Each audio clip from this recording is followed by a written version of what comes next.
Hey everybody, I'm Julio. Hello, hola. Hola.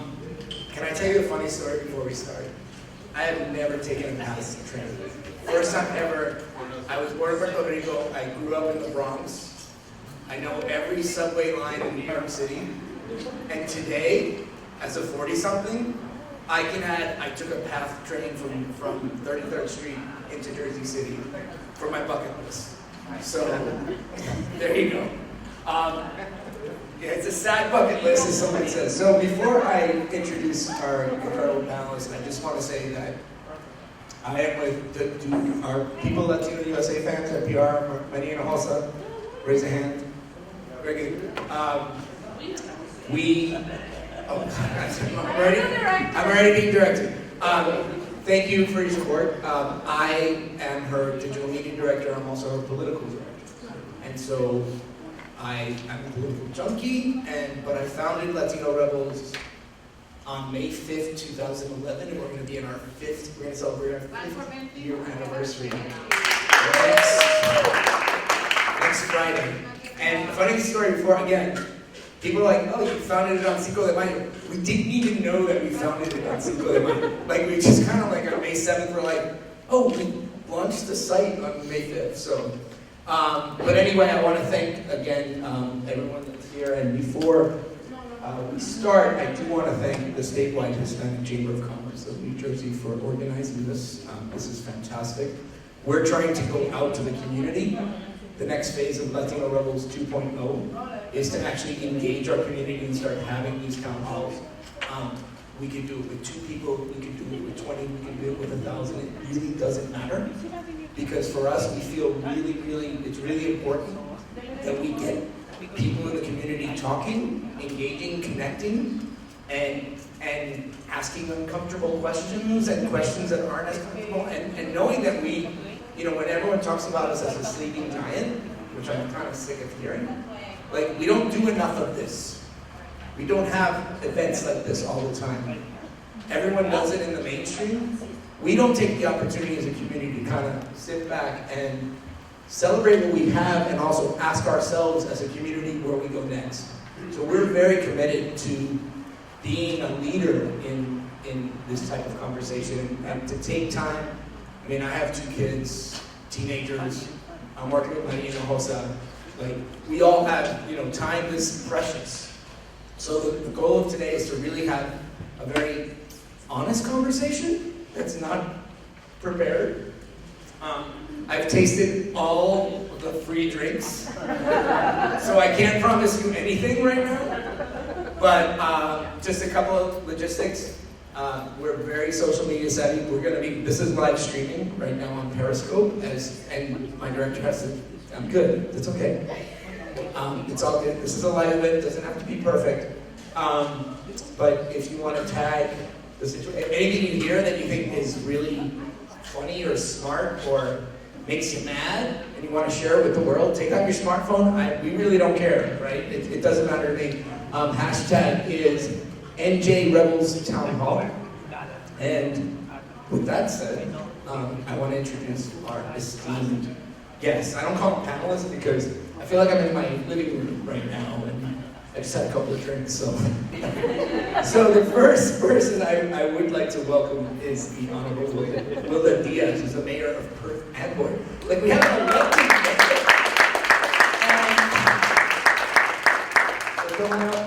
Mayor Díaz, this is incredible. It's like the first woman to hold that office in the history of Perth, Amboy.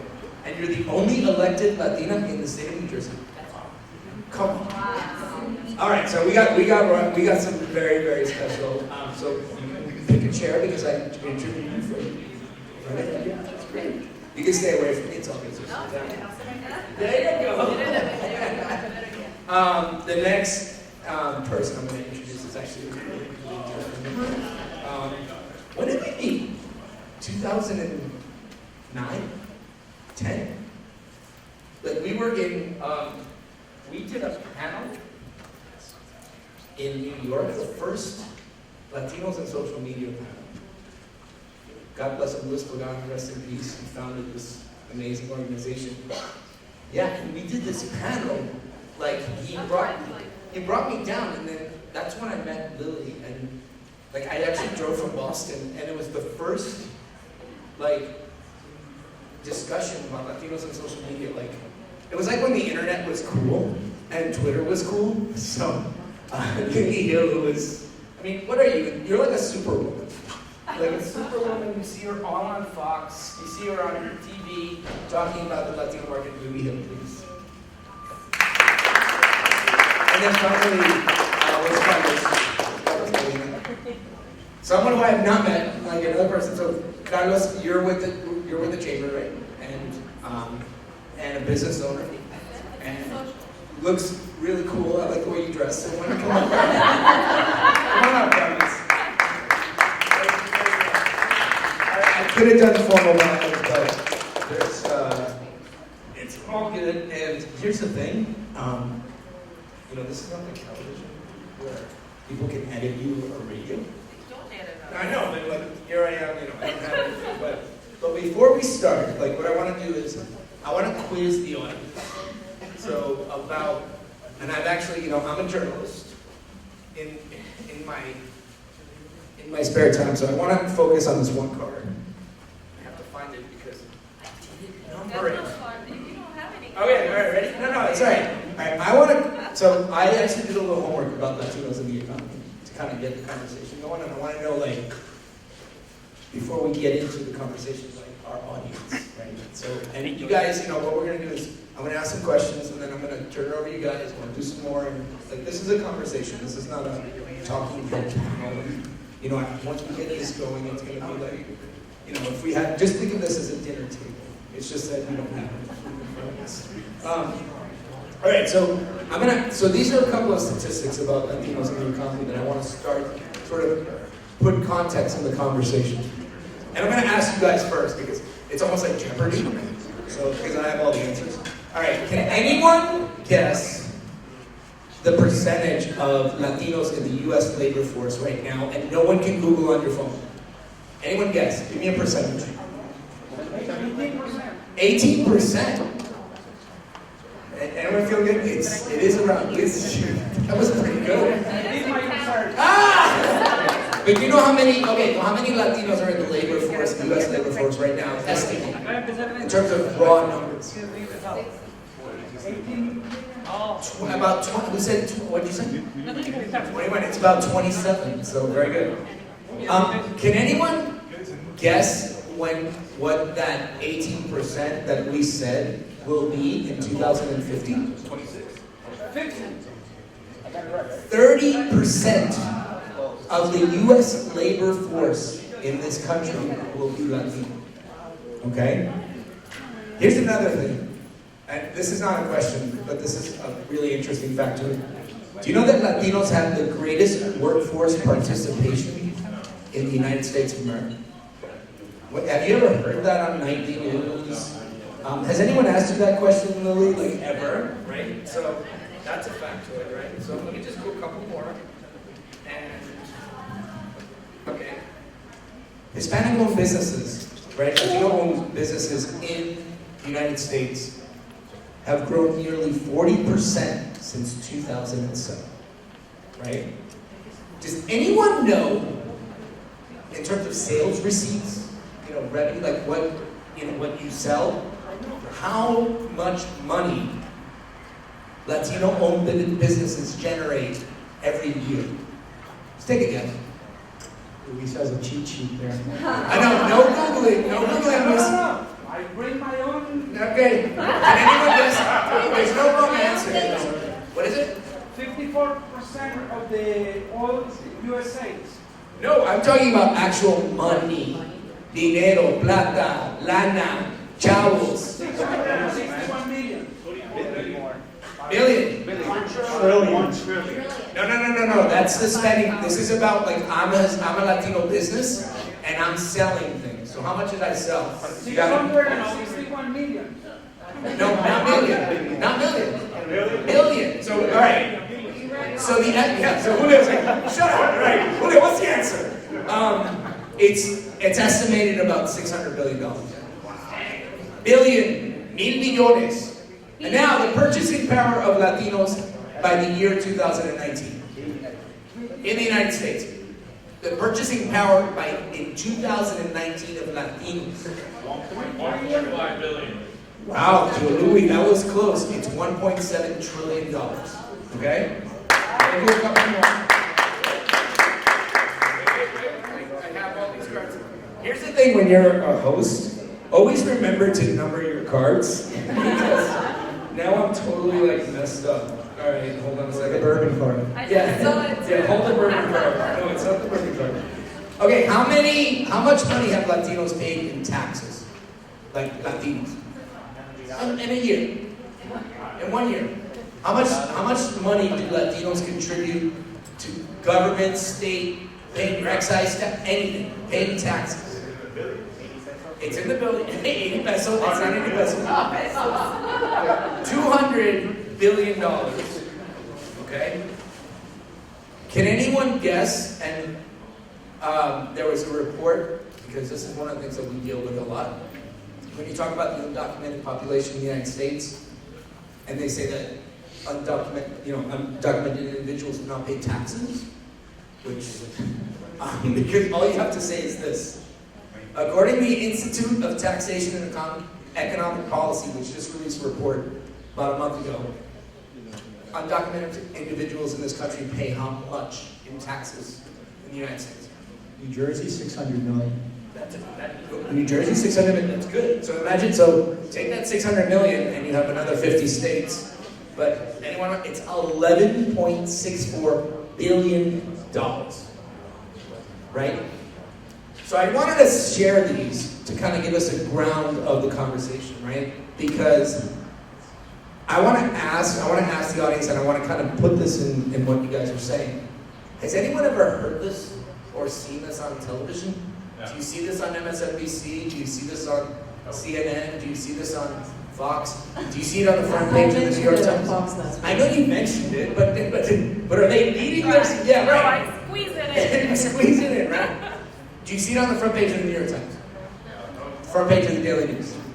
Front page of the Bergen, right? Do you see it anywhere, right? So that's part of what this discussion is all about. We all know the facts. How do we start sharing that? And so I have several questions for all of you. And this is not like Barbara Walters, don't worry about it. I'm not gonna make you cry. So, all right, I got my facts out of the way, so I'm just gonna move this away. So, okay. So what I'm gonna do is at least talk to our guests. You guys chime in. I'll point to you, but I want a conversation, and then I'll toss it out to the audience. But all right. Let's start with this one.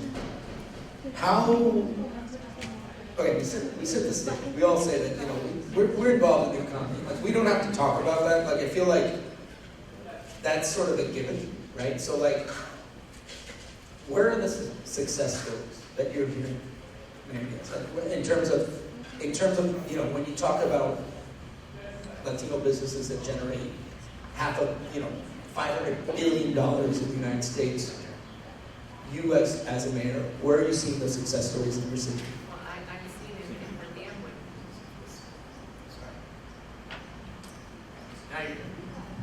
I would say 70% of the population in Perth, Amboy, which is Latino, by the way. Perth, Amboy is over 50,000 residents. And for the most part, a diverse Latino community, about 78%. Within that 70%, I would say over 300 small business owners are Latino. And you're seeing them, for the most part, all new business, small business is Latino that's opening up in our city. And they open up because they see a market within our community. We're seeing women. Women are leading the charge in opening up business. And they contribute to the economy. Not only do they contribute to the economy, they hire our residents. So they're putting a lot of people to work. Our small business community is actually employing a lot of our residents. And it's an economic boost for our city. And you can't discount them. We go out to our business community. I have my business neighborhood outreach, and we go and we actually visit our business community. It's great to see the diversity within the Latino community, and they're thriving. They're opening up their doors, and I think it's really, truly important to tell the story. I mean, those numbers that you just shared with us is something that we need to share with our residents and throughout the state. I mean, I think that we are making a major impact in the country, and in towns like Perth and Amboy, we are thriving and we're succeeding because of the Latinos that live here and making it happen. It's great. Lily, what success stories could you, like, in terms of what you do? I mean, you've been doing this for a while. I have. So, you want this to be like kind of irreverent, right? So What? No, what's the question? Wait, are there conditions to this conversation? she told me. There are conditions to this conversation. There's no, Yeah. you need to be your, just be your Yeah, amazing self. I've known you for too long. Yeah. So here's the thing. I'll give you the story. I mean, you have Chamber of Commerce, Mayor. I'll give you the geeky corporate business side. So I am a small business owner myself. I employ 50 people in New York, and it's exciting to do what I do. And by the way, 90% of my employees are Latino.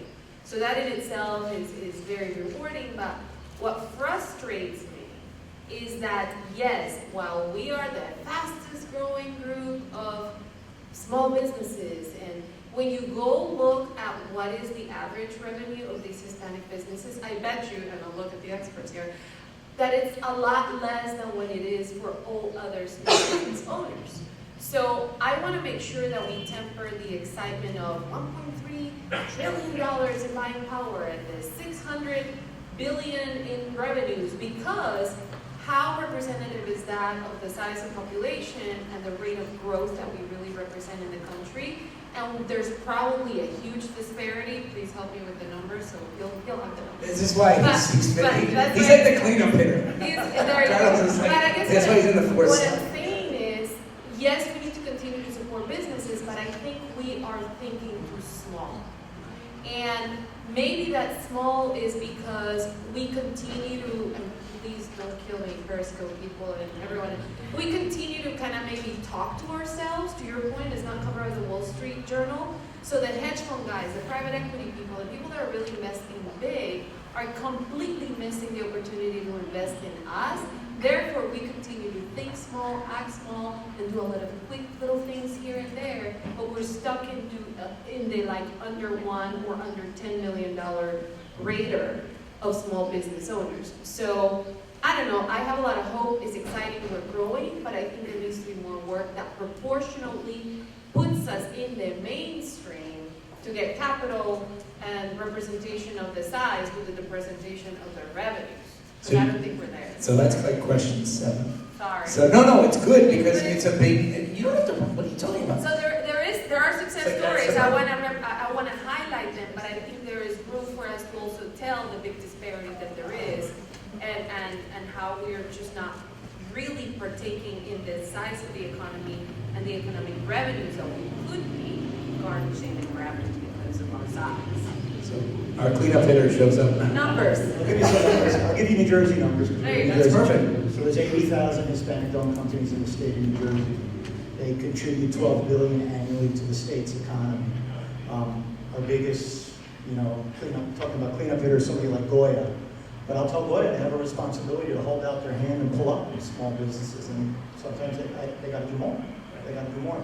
So we do entrepreneurship training classes for small businesses, but our goal as a chamber would be, to Lily's point, to take companies that are doing 1, 2, 3 million, bring them to the 50 million a year.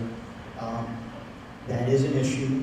Access to capital is an issue. We were at a forum at NASDAQ with the SBA director, Maria Contreras-Sweet, and I think venture funds or venture capitalists spend 1% on diverse companies, African American, Hispanic-owned business, 1%.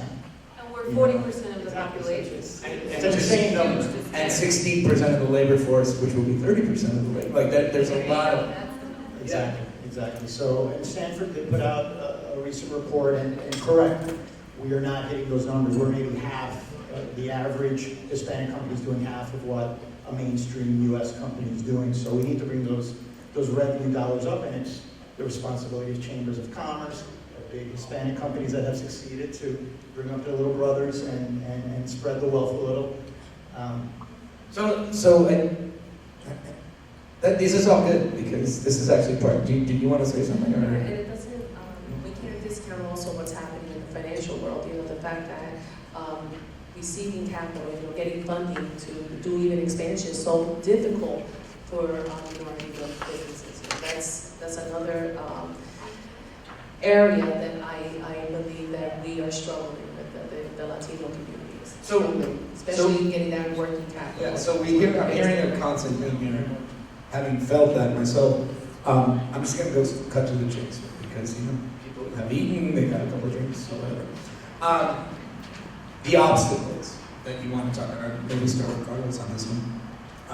You talk about these big businesses that started, big Latino businesses that have started, and you say, don't forget us, right?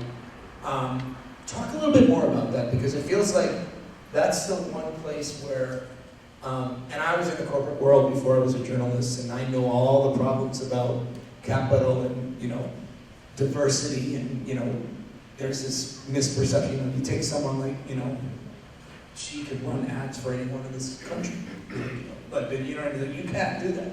But there's this notion of like, it's not good enough. But what about those super brands? What about those super brands that you have that have broken into the mainstream that are Latino?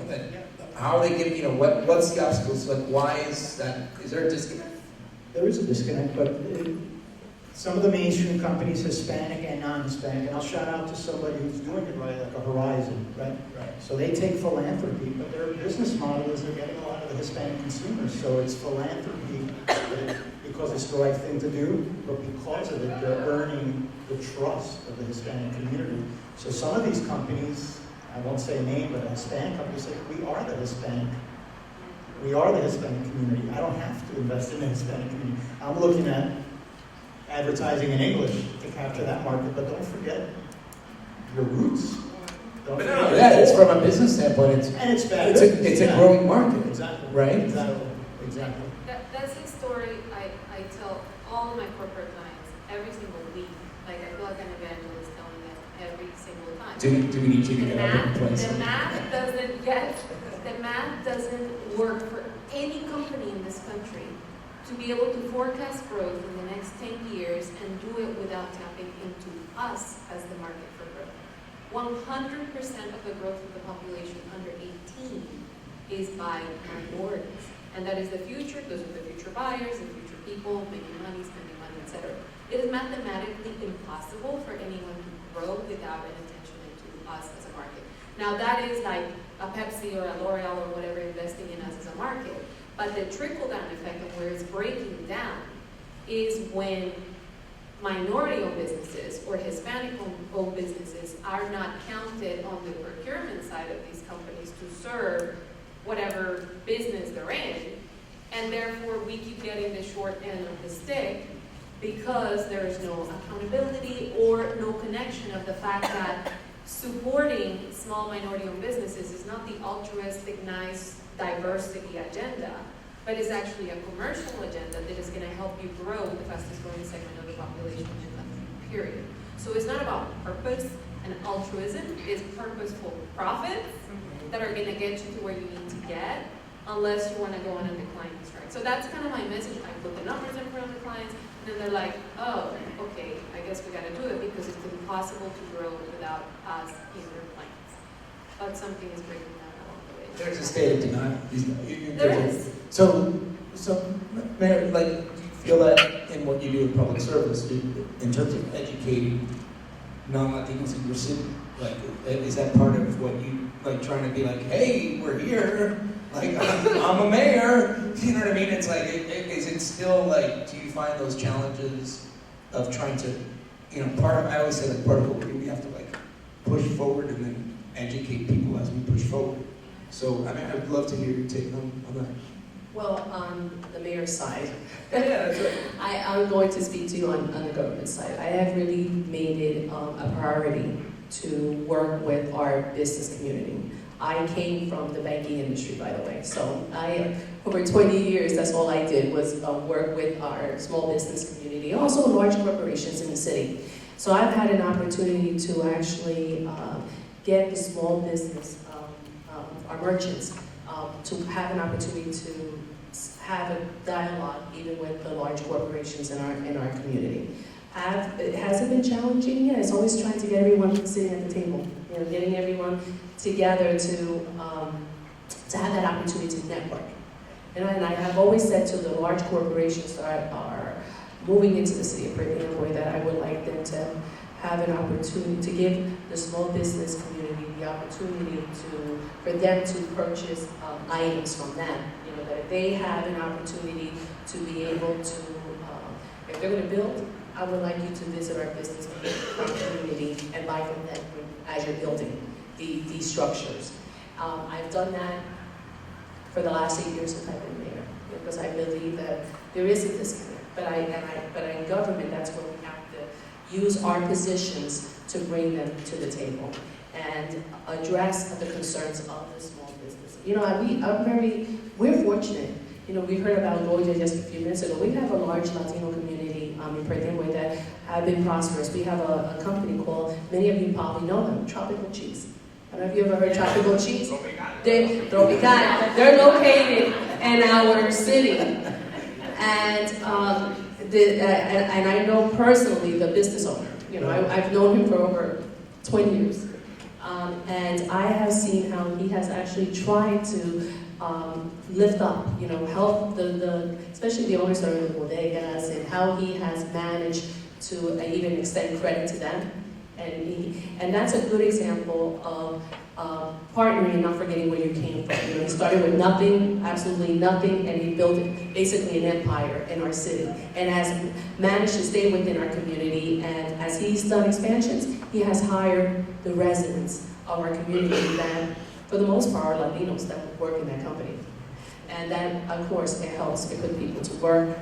But these are conversations that, as leaders, we need to have with those that are making a living off of our city and our residents, right? These are the things, these are the conversations that we, as leaders, I have with the large corporations. All right, so before I continue, are there any questions that you wanted to ask already? Well, you just jumped right out there, Theo Louis. All right, go, Rudy. We can't talk about business entrepreneurship without touching on something that I'm sure each and every one of you can touch on, which is mentoring. And as a feminist, interested, you know, in championing women, often here, because again, we're obviously all connected here by our passion for the Latino community, but we also have to look at ourselves and sometimes critique ourselves.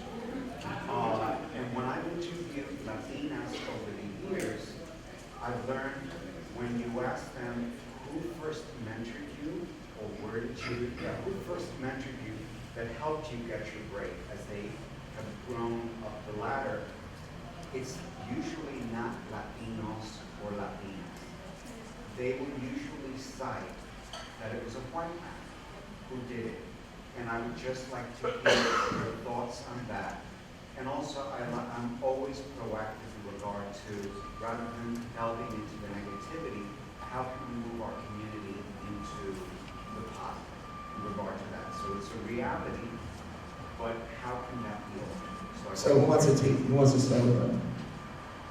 I want to say something to you. When I was running for mayor, Yeah, go for it. when I was running for mayor, I actually had a Latina that told me, you will never, ever, ever be the mayor of the city. To try to Why do you squash think just because? Yeah, because I believe, right now they have to deal with me. 8 years later. Yeah, but I remember, and, you know, Why do you think she said that? I mean, of course, she wasn't supporting me, and I didn't think at the time they believed that a Latina could do the job. That a Latina can actually lead in a community. And, you know, thankful, I have dear friends of my Latinas too on the other side that say, oh no, you're running and we're going to support you and we're going to help you win this election. But I literally had someone very prominent in our community, which was very, disheartening for me. It was. I think that it did, because I never expected another Latina who was so prominent and in such a good position to tell me that not to run for mayor because I would never win the election. And lo and behold, a couple months later, I think they all ate crow, the same people. So how can we move, what can we do to alter that? What are I believe platforms? I believe in mentoring.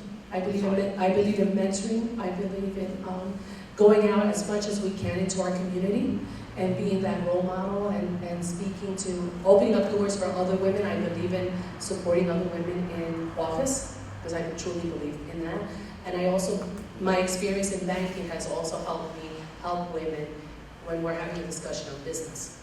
Okay, because I wear both hats. I was that banker that actually would help them with their startups. So, and I always go back to them. Hey, do you have a business plan? Don't forget to make sure that you sit down with an accountant. Make sure you sit down with some.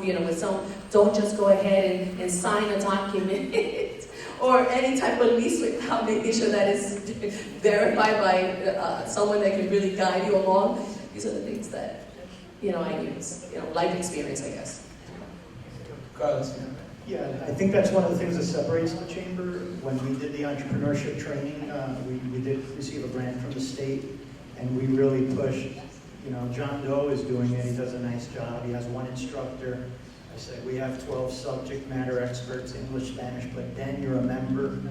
We're gonna mentor you. Your family. I mean, anybody who's from the chamber, your familia. We do #familia all the time, and Latinas are really our most active members. And I know when we have a weakness right now, our board is weak. We do not have enough women on our board. The next election is going to be 2 Latinas. I told the board, don't even nominate a man because we're short. We need to have more Latino representation. But again, I think it's that family, it's that mentorship. We're involved with a group called Latinas in STEM. I'm going to call out Jazz here to wave. Latinas in STEM. What's up, Jazz? I was lucky to get a Compadre Award this year from a group called Latinas United for Political Empowerment. My sister-in-law is the head of that PAC now. Mayor Díaz is very involved with that organization, and it's to empower women to run for office. So she's not the only Latina mayor. In the future, sitting here, we should have 20 Latina mayors. I mean, it's really, if you look at the population. But again, I think it's that sense of family, holding guys and gals' hands. But Latinas are just so active with our chamber. Right now, and they're starting businesses, I think, 8 times the pace of a Latino right now. But I love how you set the tone as the board is recruiting, that you said don't even think about. Yeah, you have to say Yeah, that. it's a weakness. I'm embarrassed by it, so we have to change it. It's no option. I think it's very big to try to think, hey, let's influence our mindset as a community and hope that Latinas are helping Latinas and Latinos are helping Latinos. Unfortunately, that is very hard to do. What we can control is us and our circles of influence. So I would say that yes, we can sit here and bicker and complain about it, but what we can do is start with whatever you're sitting at right now. So you already planted that flag and said, okay, what can I do? Make sure that my next 2 members are Latinas.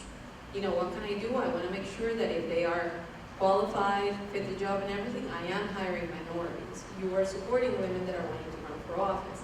So we should, and it doesn't matter, and it kind of drives me crazy when young people maybe are just expecting to I'm mentoring them. You can also give. So the ones that are in college, there's the kids in high school and middle school. The ones that are starting a business, guess what? The fact that you're starting is already more advanced than the kids that are in some entrepreneurship program in a university. Right. The ones that already made 10, 50, 100 million. So it starts with us and these conversations. So Julio said at the beginning, he said, we need to do this more often. And hopefully that starts leaving at least 1 or 2 people out of this room thinking, oh shoot, I'm not mentoring anyone. Boy, Lili called me out. And by the way, maybe you yourself don't have a mentor, you better have one. And yes, in my case, it's been white males. Right now, who are probably one of my biggest, strongest, more powerful mentors are those. Why? Because they're not just mentoring me and telling me, walk this way, dress that way, smile this way. It's like, here's where the money is, and I'm going to take you there. That's a champion, right? Here's people. So you need people, I think you need your own people to help you understand the emotional intelligence of how you navigate because they understand your culture or gender or whatever. But you do need, I hate to say it, but you do need the white, male, mainstream champion that can get you into the room where there's no other Latino. Because unfortunately, there's not enough of us there yet to open the door. What if we get into the room? What if we're already in the room and there are situations, and I think Carlos was talking about it then, there's a room, there is a Latino business room, and you can probably name 10 Latino-owned companies that have major influence in this country, whether it's in food or media or wherever, right?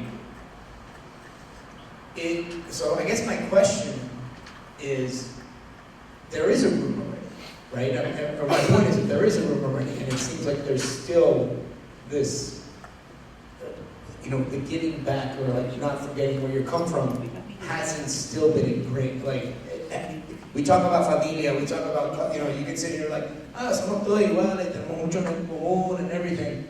But when the rubber hits the pavement, it's still business and it's still economy and it's still capitalism or whatever. And it seems to still be an evolving target. So where do those big companies fit? I mean, you were talking about it a little bit, Carlos.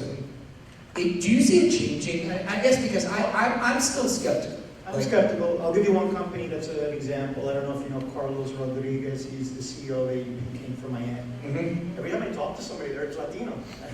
It's really, I thought it was a coincidence at first, but he has senior folks in every department. I've had 8 different people within that organization, senior managers. And they're always like, oh, I trabajo de Miami, I came from Chicago. So he's impressed me that he's really building a team. Right. That the C-suite, the senior level guys, they're all Hispanic at AEP, which is amazing for a company, actually one of our US like a company like ADP, which, as you all know, if you get your checks, they're probably giving you checks. That's what I mean. It's like, so he's setting the example. More companies have to do that, and that's not a Hispanic-owned company. He's the CEO. Right. So but once you're shame on the Hispanic-owned companies that aren't doing that's what I'm saying. Once he's in, he's like, hey, mira, tengo mis primos y mi hermana. That, I mean, there's a part of the game, and I know we've been focusing on business, and then we're going to talk about other issues about the economy, but I think this is one of the big key points. It's like, there's a part of this game that once you're in a position of like making it a power, that the whole where you forget where you come from kind of gets, I'm not trying to be overgeneralized, but I mean, you're talking about it now. It's like, it seems like when we talk about we're growing in economic power, but power with a small little p, because there's a big P power that we've all had to kind of fight against. And I see it in, I was in the corporate world for 20 years, and I was an executive vice president, editorial director for one of the largest publishing companies in the world. And even in my mid-30s, after generating, hundreds and hundreds and hundreds of millions of dollars in revenue, you're still not seen as good enough in the eyes of the quote-unquote mainstream. So I guess, how do you balance that? I mean, because you're doing that now. I told you I'd ask you some uncomfortable, but I mean, that's a tough one, right, to grapple with. How do you do it? Without upsetting the apple cart and not having 50 employees on the street. Right. I have to say, and I'm going to sound repetitive. I'm going to say what I. Good. It's fine. I'm going to say what I just said. I can control me, and when I am inside a boardroom, which I have the blessing and responsibility to be in many times, almost every week, of white males in big corporations, I say it as it is. So I can control what I say and how I'm like equipping and empowering my team, or when Fox News happens to put me on, I get sometimes Twitter hate because I'm on Fox. Do you want a Latino on Fox? Hello? So let it be. And at least it's somewhere, right? So let's support each other and have the voice when you have the room. And don't wait until you are the owner of Goya or the president of ADP. Start where you are now. That's just my call to action right now. That's how we can start changing the story. That's how you can start influencing people around you. It starts with that. And maybe you are in a position of where it's tricky and you may lose your job if you go out with your boss. Be smart and know who your audience is. But if it's your local church or an association that you're part of or whatever, you can have that conversation. Friends of your friends, your neighbors, whatever. That is where it begins. And take advantage of the moment. Take advantage of this crazy political season that we're in. That's the next part of this conversation. So it's perfect timing, actually, to break some of these stereotypes and the mold. So equip yourself with 1 or 2 quick factoids. And once you're in the room, pull them out of the bag. Did you know? Da, da, da. And they'll be like, oh, Did not know that. Anyway. Did you want to, like, I'm sure you've, as the only Latino elected official in New Jersey. I can't believe that. I mean, I'm just sitting here like it blows away because I think about Only Latino mayor, there are. yeah, I mean Latino mayor, that's okay. Mayor. But I'm just, I'm sure they're Latino. Thank you. But I'm just saying, when I think of all the towns, just. I mean, in Elizabeth. It's 550 towns. Yeah, but I'm thinking about like all the towns, all the cities and towns in New Jersey, and I'm like saying, you know, I'm in Massachusetts. I'm like, okay, I can understand Massachusetts, and even in Massachusetts it's a problem, but like we're talking like Jersey, like it's like, you know, I mean, does that just like, are you facing sort of that challenge when you're there and you're kind of with You know, sometimes I feel like being the only Latina as mayor, I feel like I have the weight of the Latinos on me because I know that I'm always a target. I'm always being looked at. Any decision that I make, I know that they're always questioning my decisions. And sometimes, you know, I've had to put up, I always say, me sale la boricua. Okay, sometimes. You know, that's all you need to say. Because, you know, we could do the same job. I always say we can do the same job, but we think differently. I have truly believed in giving everyone an opportunity. But when I became mayor of the city of Perth, I said, wow, you know, such a large Latino community, yet we don't have enough directors that reflect the people, the constituents. So I made it a point that as individuals retire, you know, I would replace some of those positions with qualified people with experience, but happen to speak the same language and put them in key positions. You know, we have, for the most part, our fire chief. You know, we have many captains in our police department. Our fire chief. I was happy to hire our director. His brother is here, Kenny Ortiz, running our recreation department. You know, I put key people that our community can go to and know that their needs will be addressed and that they understood our community. So that's an executive position that I took on. You know, when people look at government and they don't realize that my budget is $72 million that I'm responsible for as a city. So it really is like running a corporation. Absolutely. And, you know, and I always say that as when people say, you know, that it's government, I'm like, no. You still have to run it as if you were running a corporation. I said, we still have to, you know, the bottom line is, you know, taxes. Nobody wants to pay them, right? Especially here in New Jersey. But, you know, I'm always looking at a way to balance, you know, to have a balance, to provide services, but also maintain that budget. And, you know, to this day, they still have a tough time. Sometimes I think people have a difficult time seeing that it's a Latina that's making these executive decisions. But again, I know that many are looking at me. So I take that very seriously because I want to have the opportunity to open up the doors. Again, I want them to say, hey, she did it. So when another Latina somewhere else is running, they'll say, well, wait. There's a proven record. Right. It's already proven record. You know, Latinos can do it. You know, they can actually run the cities and, you know what, run government in general. before I take the question, this is the part of the session, and I always say this at every town hall event. I always like to quote Peter Parker's uncle in Spider-Man. With great power comes great responsibility, and I really, like, when I think about like my dichos in life, that's one of them. So, you know, we need to think about when we're in these positions that, yeah, you know, carrying the weight can feel a little bit heavy, and sometimes your back might hurt, but that's where we need to be. You know, you look at history of every community, you know, there's groundbreakers, and you're groundbreakers. So like excited. You had a question? My name is Naomi Townsend. I think some of you know the room. My question is going to be geared towards immigration and document status as a business owner. My family came here from Mexico in the 80s, 90s with the American view to be their employees, right? We were middle class Mexicans. There was a recession in Mexico. There's a little background there. So we came here to have businesses, right? Some of them worked out, some of them did not. I had an uncle who was very successful in businesses. My father took the safe side just because he had a family and lots of stuff to support. Nonetheless, I'm just curious to know, for someone who comes from Latin America into the U.S. right now and decides to open up a business, is it easier for them to become a resident or a citizen, or is it, you know, how do we speed up the process? By, you know, I thought this was going to be a bipartisan, nonpartisan discussion. I'm not bipartisan. No, I'm just kidding.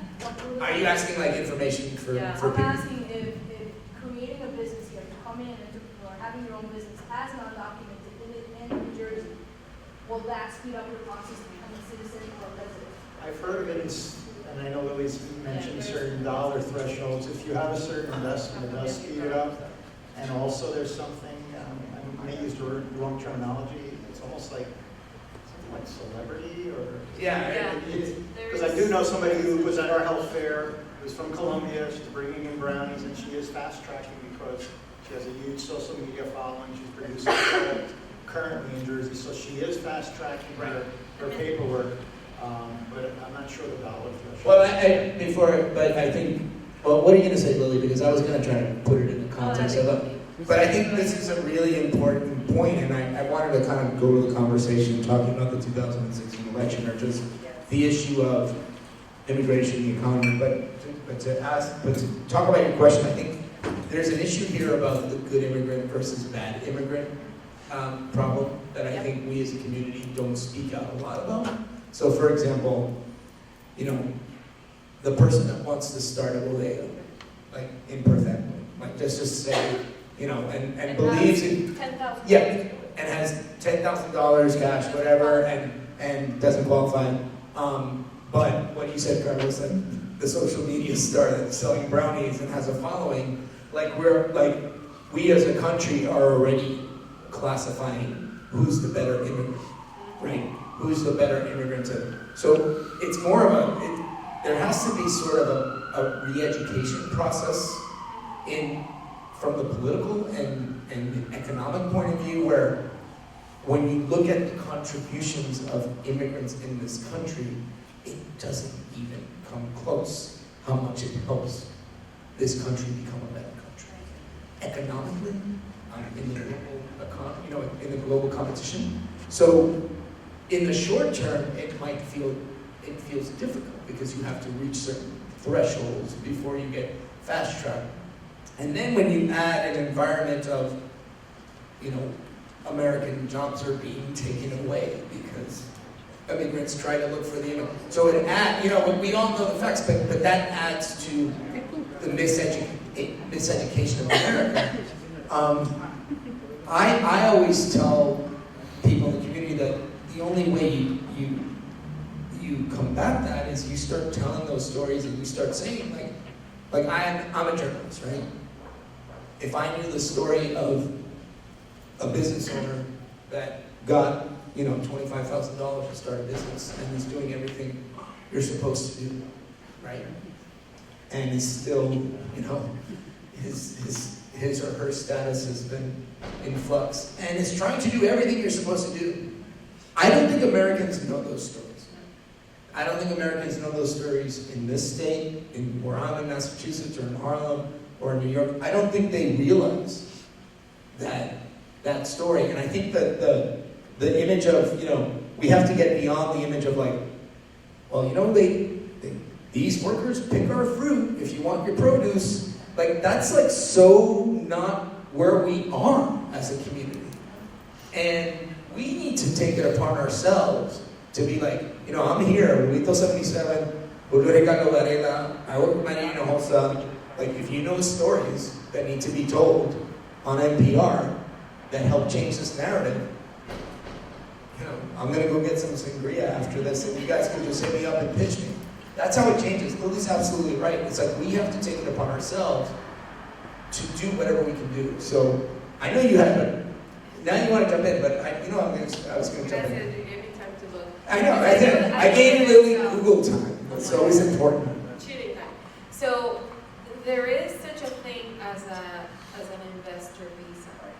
But the problem with the investor visa is that you have to prove that this thing you're investing in, you own at least 50% off.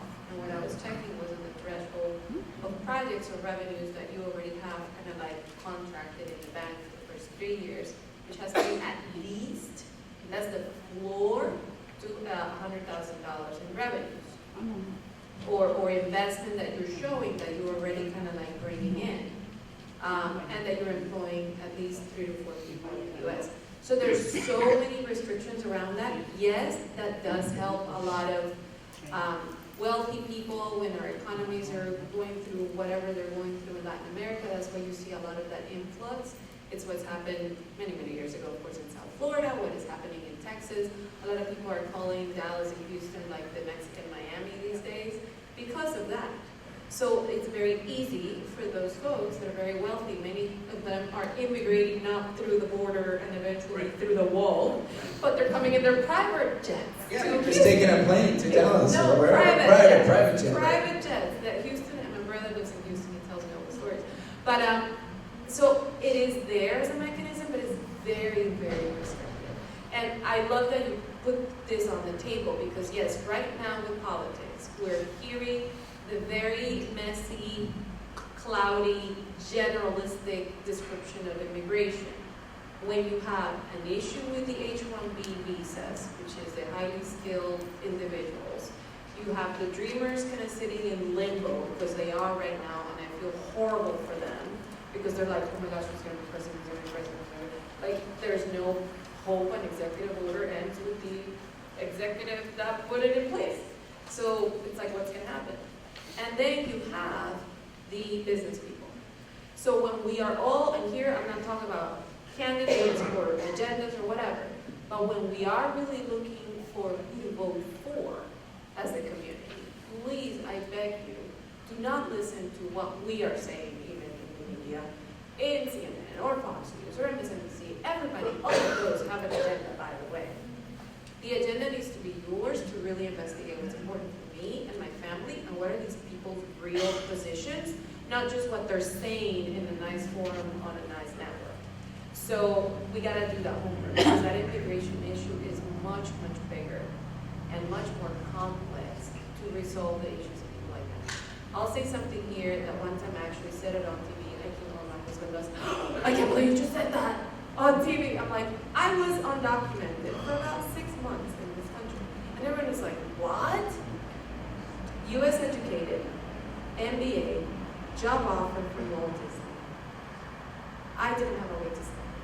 Because if you missed that time on the H-1Bs, even though my, my offer was here in front of me, and they asked me, are you legally able to work in the United States? When I was interviewing, I was, but then when the time for starting the job, it wasn't, and I'm like, I kind of don't have a way to stay, and I don't have status, and I did not have status. So eventually, yes, I got married and all this stuff, and it was a real marriage. Congratulations here, please. But it shouldn't be the only way. So that right there is an issue, and I did say that whole thing on Fox, and they're like, oh my God, people like me. And there's a ton of us all the time. Ivy League students that are in limbo after they graduate. Anyway, so Yes, there is an issue, there are no mechanisms, and the US ranks 46 in the world as one of the most difficult places to start. So it's definitely not easy even for the non-immigrants, so just add to that status and it becomes a mess. But anyway, long answer. That was good.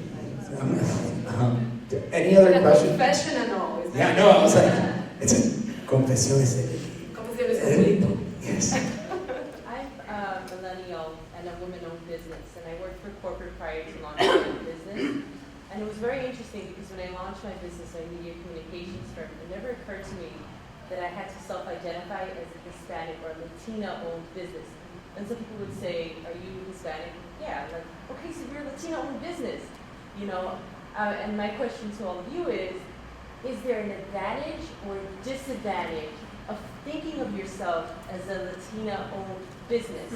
And does it limit you from accessing what you all talked about, that white male dominated mainstream room?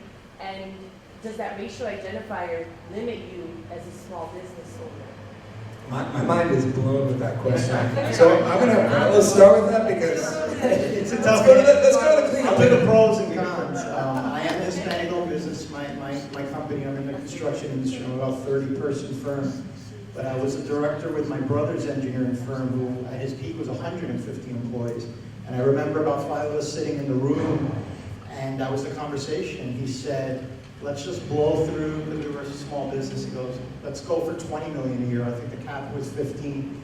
Because when you walk in a room, and for him, at the time, when you're a Hispanic-owned business, they don't offer you the $5, $10, $20 million contract. They really look at you differently. The body language changes. And it happens to me today. I go into a meeting, and they go, oh, you're an MD?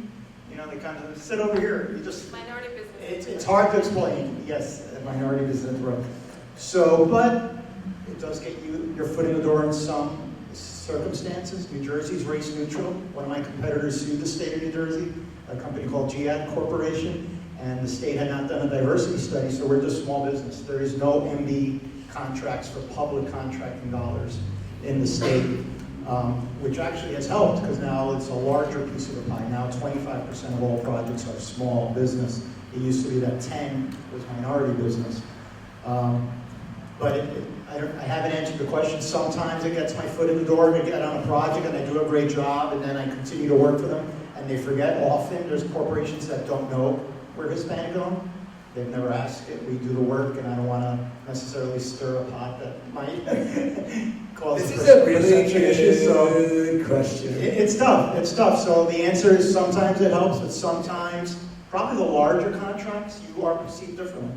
When you say that word, they just kind of, the body language change. It's very noticeable in the room when you say those initials. I wonder what happens when this, when women, if it's a, you know, what the case will be when a woman is a.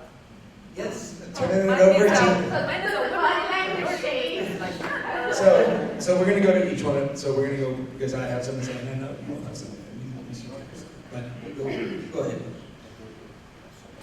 Don't be ashamed, embarrassed, or feel minimized to celebrate that you are Latino. I mean, embrace it, because if somebody's gonna hire you, it's because you are very good at what you do.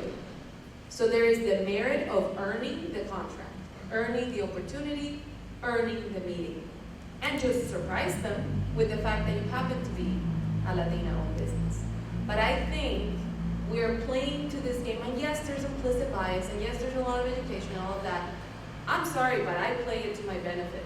Not to say, hire me because I'm a small, minority-owned, women-owned business. Hire me because we are an amazing firm, we have very unique services and value that I'm gonna deliver, and then let them find out that you happen to be minority-owned, because guess what? A lot of big corporations, the majority of my corporate clients, have to hire a certain percentage of companies that are minority-owned. And when they want to keep their big, ginormous government contracts, like the pharmaceutical companies, they have to be able to show in audits to the government that they are actually giving businesses to minority-owned businesses. So you are actually helping them, I hate quotas, but this works to your benefit, so use it. But you gotta help them meet their quotas. So play the game. I hate to call it a game, but it is a game. It is the game of business. That's why in business there's winners and losers. So if you want to be winning, you gotta play the game. And there's strategy with the game. There are loans, so we'll let bank talk later, but there are loans that are structured for you, so in that moment, pull it out, the card, and put it up. But if you know there are places where the contract is going to misjudge you and think less of you because of this, like, don't pull it up. Shock them later on once they hire you that, oh, by the way, I'm a small minority business. But if you're going after government contracts or corporate contracts, it may work to your benefit because there is a side door or a parallel door of supplier diversity programs where things in the city or agencies have to meet where they want to hire people like you. So use it in a smart way, but beyond that, and maybe this is me being a little philosophical and noble with the intent, but I am not afraid, and I wave it loud and clear. Because just the fact that you are as confident to come in, they see you smart, beautiful, they may even tell you, oh, you don't look Latina. It's like, what am I supposed to look like? Right? Let them do all of it, because they're going to be so it's so drawn to you because of your brain and who you are, that you will help them get educated just by your own testimony of you being Latina, and not the Latina they had in their head. Right. So I use it. Proudly. All right, so we gotta. I gotta find my No, moments. he uses it when it's Yeah, and then I appropriate. use it so only Latino Does it here help? in New Jersey does it help. All right. I mean, but as advice to other, like when you mentor others or when you talk to other businesses. I think, you know what, I tend to agree. I'm sorry. I tend to agree that you would only use it to your advantage, especially if you're going to a large corporation, you know, because they do have to meet, I would say like in the banking industry, we used to call it their CRA, their Community Investment Act. They have to show that, you know, not only are they making investment, but, you know, who are they hiring in the areas and the contracts that they used to give out, and even in their hiring process. But you know, it's something to think about. You know, I was listening to you. I was like, yeah, you know what? I tend to agree with her Preach. on this one. Yes. So you got Yes, to absolutely. agree with you here. Yes. I'm gonna say, like, before, what you said you're in media. Yeah. Okay. Media communications. I think you need to ask yourself what the purpose of what you use media communications for, and that could answer it. Because I've worked for a company called Futuro Media Group. I founded a company called Latino Rebels. I work with Mariana Hossa. We have a show called we have a show called Latino USA on NPR. But we also have situations where it's like catch Latino USA at 5 a.m. on Sunday morning, on NPR. So we have a joke for that. We call it the ghetto hour. Because they would never put you on This America like at 8 p.m. at night on a Tuesday, right?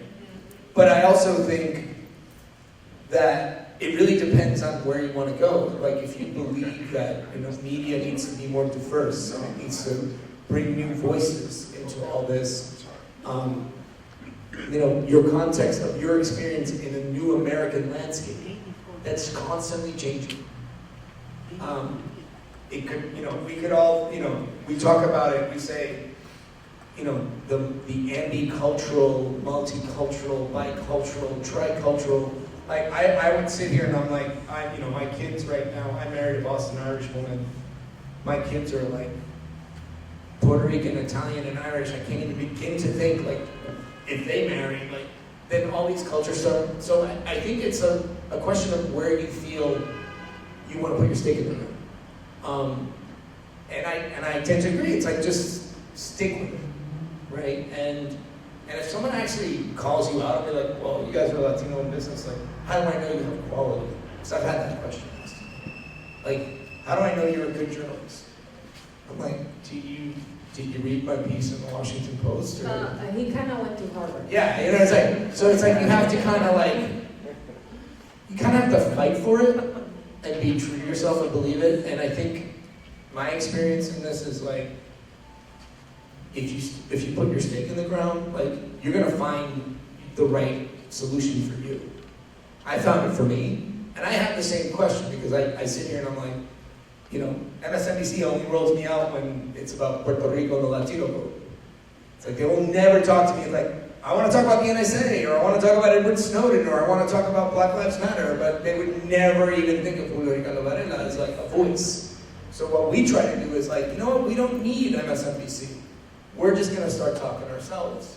And so that's the thing that, yeah, it's just a constant evolving thing. So, did that help at all, or? So you're saying I don't have to pull out the curly hair and the big earring? I don't think you need to do it. Here's the problem.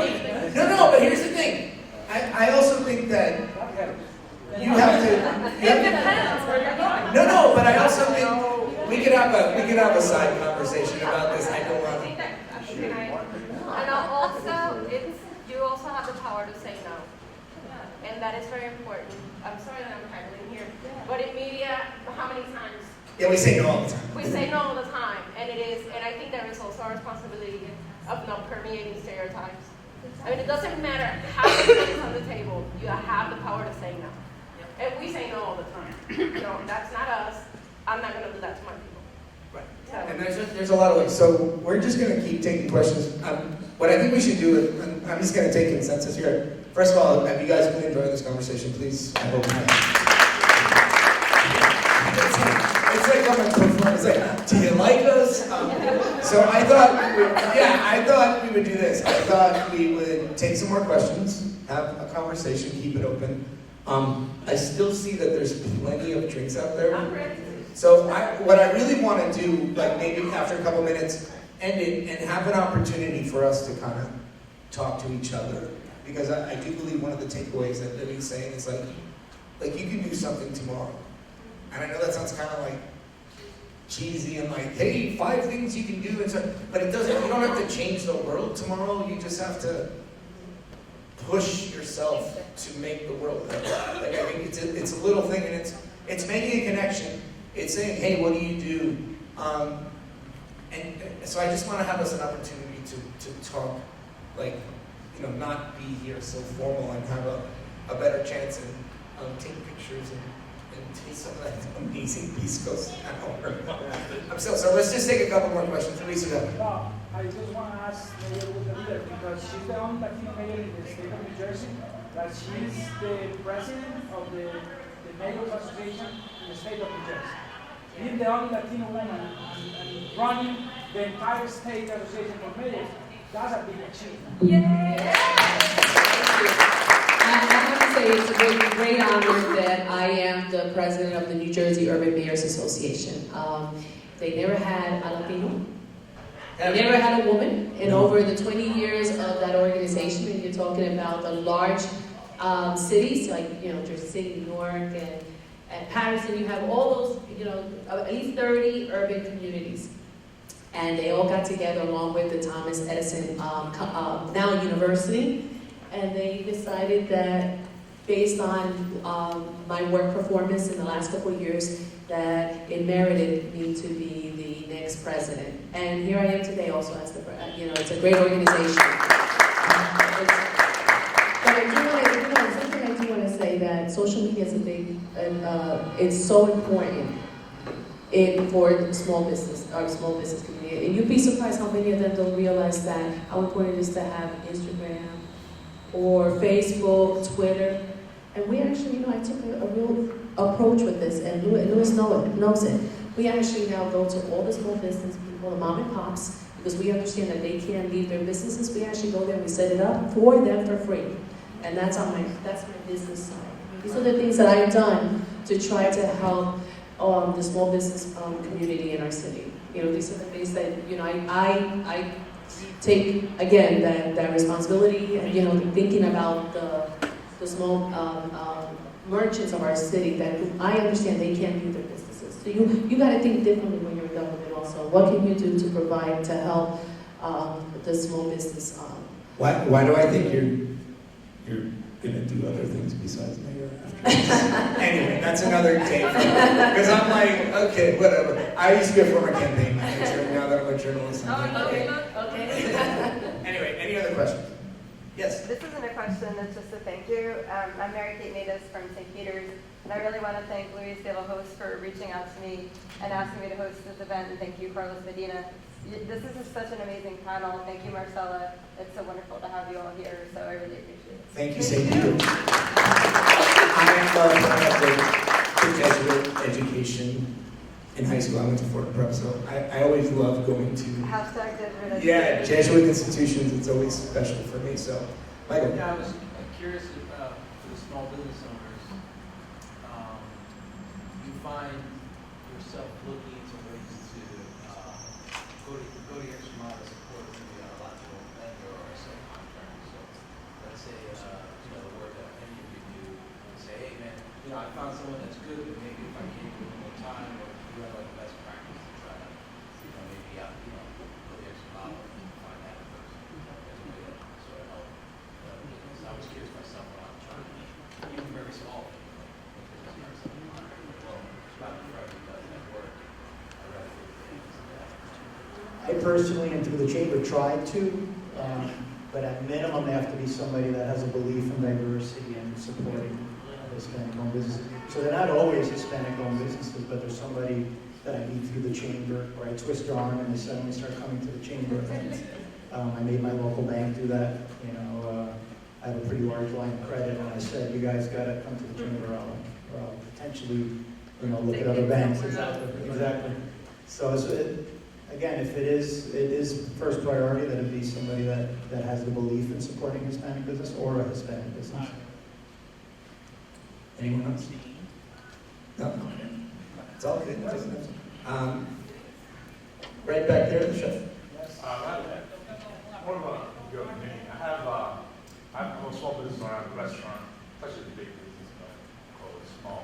But I also venture out to the media world, writing books and being on TV, just to get more exposure for Latinos and more English speaking people to come together. So my book is a bilingual book, and the reason for that is to be able to merge both groups together.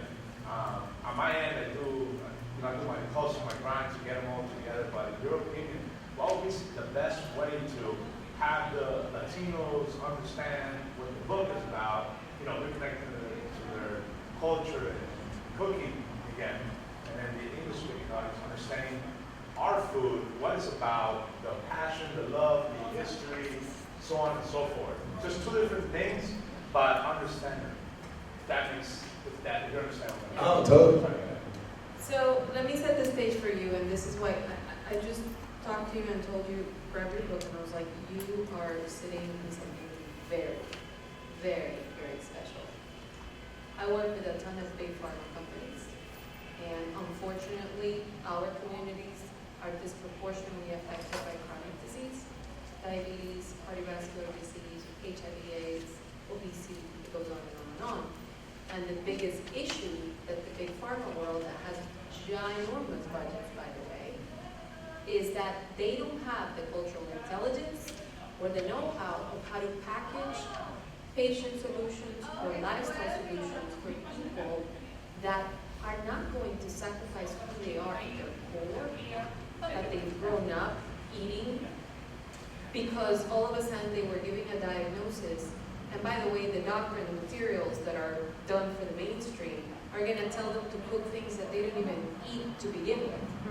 So they're going to go back home and be clueless and not know how to not sacrifice taste while being healthy and taking care of chronic disease. So you, my friend, are onto something huge.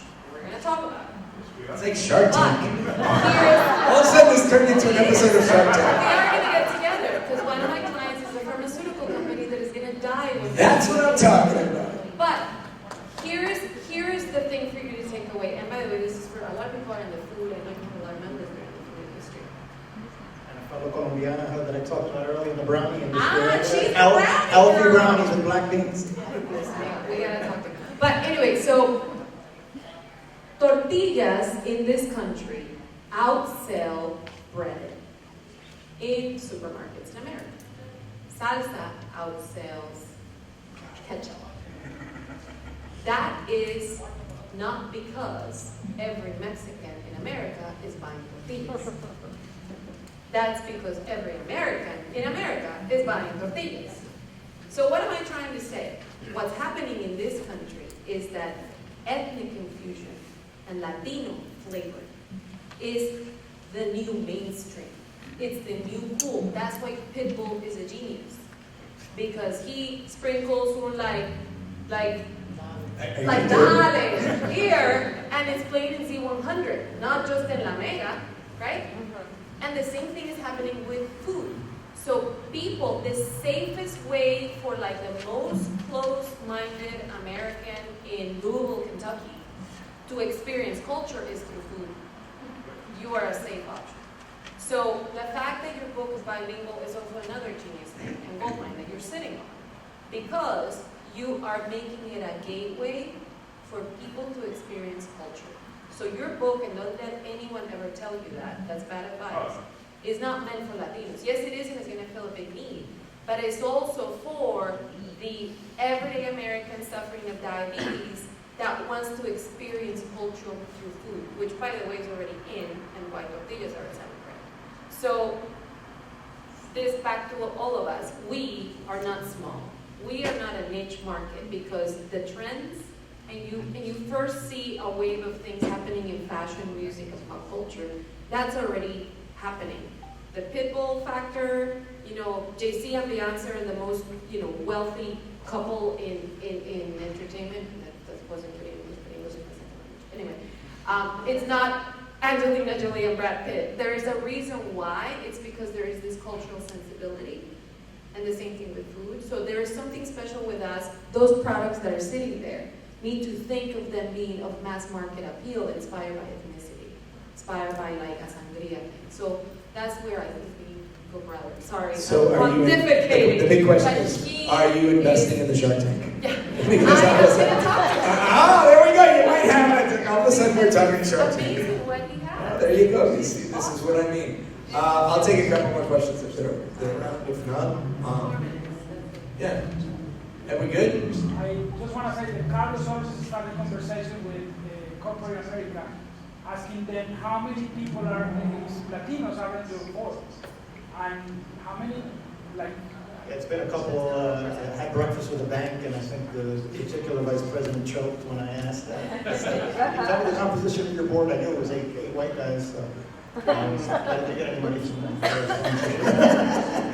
But that's fine. To Marlena's point, we don't sell out at the chamber, so No, that's I think I do this as a volunteer, so that I can make less money. So, exactly.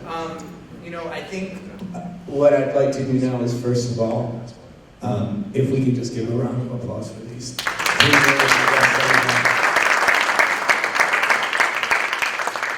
I'm sure we'll continue the conversation. You can find us on Twitter, LatinoRebels.com. Just look us up. Pitch us. We actually have a tab that says submit, pitch us, contact us. So if you hear these stories that you want to be told, we'll write about them. I'll write about them for Latino USA as well. But I think there's strength, there's still some enthusiasm of connecting. I think Lily's going to invest in a bilingual Cuban cookbook for that. So, I think it's great if we take an opportunity to talk with each other. I'd love to meet some people personally. I just want to thank you guys from the bottom of my heart for being here. I hope this is the kind of conversation that just gets it going. And we were honored to be here, and I just want to thank everyone who made this happen. So thank you.